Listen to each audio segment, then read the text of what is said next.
Title: My Boyfriend Has Another, and It's Not Me. Genre: romance-eyed, comedy, suspense, realistic drama. Narrated story. It all started on an ordinary afternoon when Olivia, an event planner with a fairly quiet life, was sitting in a cafe waiting for her boyfriend Nathan, who had told her he had an important surprise. They had been together for almost 3 years, and she was convinced he was going to propose. It has to be that. I just know it from the way he looked at me last night, she thought, nervously smiling. But Nathan didn't show up. After an hour, she got a text. Sorry, something came up at work. Can we meet tomorrow? Olivia sighed, disappointed. But it wasn't the first time Nathan canceled last minute.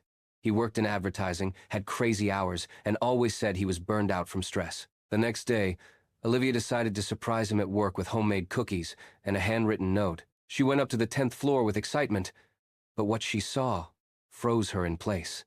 Nathan was in the reception area, hugging a blonde woman who was kissing his neck. Olivia didn't make a scene. She simply turned around and ran out. That night, she didn't sleep.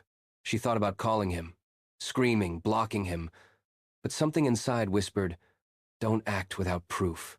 So she played it cool, told him everything was fine, that she loved him, that she trusted him. For 3 weeks, she observed everything, until she discovered that the other woman's name was Vanessa, his coworker at the agency, and worse.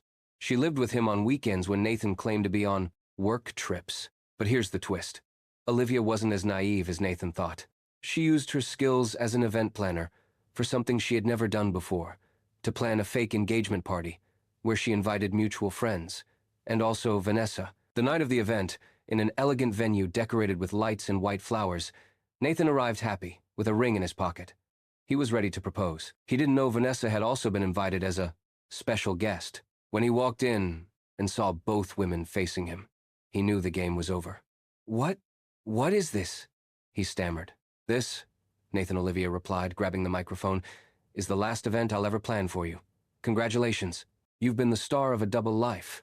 But this story ends today." The room went silent. Vanessa, furious, threw her wine glass and stormed out. Nathan tried to explain himself, but no one was listening anymore. The humiliation was complete. The next day, Olivia went viral. A video of her speech spread on social media, and thousands of women applauded her for her intelligence, dignity, and elegant coldness. But what no one knew was that, in the middle of the chaos, someone had been watching her the whole time. Adrian, the photographer of the event, who had worked with her on many occasions. A week later, he messaged her, "I know you don't believe in fairy tales, but if you ever feel like starting a new one, I'd love to take a picture of you smiling, not alone."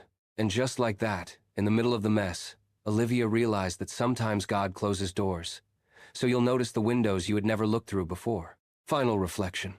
Sometimes betrayal is not the end, but the beginning of a stronger, freer version of yourself.